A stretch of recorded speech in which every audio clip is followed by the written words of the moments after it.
Collectibles, coming back at you today with another statue review. This is the DC Comics Gallery Batman statue, or figure, I guess they call it officially, but to me it is a statue since it has no articulation. This is my second gallery statue that I have picked up from my collection. I have the 90 Spider-Man, which I'll throw a link to that review video up above. So picked this guy up from Big Bad Toy Store for 45 bucks. He arrived a couple days ago. I actually bought him for the purpose of having him as kind of a companion piece to the soon to be released Bane gallery statue. I think they look really good together on a shelf. I was going to get the Bane regardless. He's one of my favorite Batman characters, villains. So I kind of wanted something to kind of go along with him. I thought this one looked pretty cool and they would look good on a shelf together.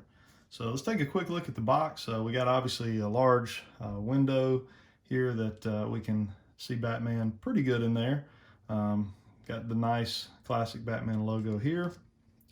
DC with their branding there on the side. Spinning around. It's a pretty basic box. We really don't have a lot of bells and whistles on this box. On the back we have a nice picture of the statue itself, a little write-up on Batman talking about Bruce Wayne and how he lost his parents, going down to talk about how he assembled the Justice League or was one of the founding members of the Justice League. And we got our 80 years Batman logo here. This was designed and sculpted by Caesar, sculpted by Allerton, the same as the Spider-Man figure that I've already reviewed. So it's kind of interesting, the picture here is actually not the same as the sculpt here. So this has more of that Batman kind of rebirth type look, and then this kind of has a little bit more of a classic Batman look and color with kind of a more of an updated Batman bat symbol there. And then coming on around, we kind of have the same thing on that side of the box. Let's get him out of this package and see what we got. All right, guys, we got Batman out of his box, and here he is looking fantastic. Real nice sculpt work. One of the first things I noticed was the difference in weight. This is a little weightier statue than the Spider-Man statue I previously reviewed. This portion of it is hollow, so the weight is really not coming from the base. So you know, these statues are just solid plastic, basically. PVC, I think is what they call them, but that's basically plastic. So he does have a nice weight to him to be plastic. Just taking a quick look at him. As far as the sculpt work, everything looks really good. Kind of spin him around here and just take a look at him from all sides and angles.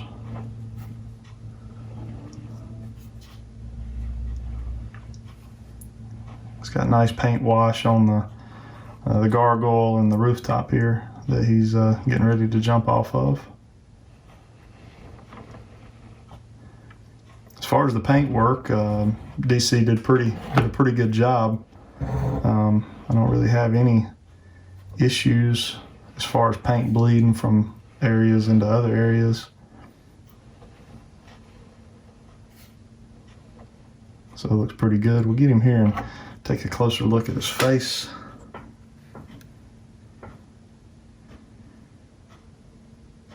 They did a pretty good job on the teeth in there. Paint around his face is pretty good. His eyes. It's all done real well. You can see even his suit has kind of some battle damage, you know, in different areas here. Nice little touch. All right, let's do a quick size comparison with him and a couple other statues and maybe a figure or two, and wrap the video up. Okay, guys, so here we got just a little comparison. I wanted to compare him to, obviously we have our Gallery Series 90 Spider-Man, Batman, and then we have an actual 1/6 scale Iron Man. So If we put the tape on these guys, we can see that Batman stands about 11 inches, just a hair under 11 inches to the top of his cowl, to the top of the ears on his cowl. And that's actually standing on a base. So Diamond Select does not advertise these as any particular scale. So with Iron Man being a 1/6 scale, these guys are, probably more in like that, 1/8 scale maybe, I would say. Because even like a 1/10 or 1/12 scale figure is still, that's going to kind of put it a little small for it. So they're kind of in that 1/8 scale, kind of in a league of their own. It's hard to find things to really place with them on a shelf that's going to fit in other than the Gallery series itself. So, but when I get my Bane, I think they'll look really good standing on the shelf together. And I do plan on picking up a few more from this collection. I actually like these a lot. I do a lot of statue collecting, and these are actually a lot more affordable, but look really, really nice on the shelf. They have a good shelf presence in your collectible room, your man cave, whatever you use. So, hope you guys enjoyed this video. If you did, click like and subscribe. We'll see you next time.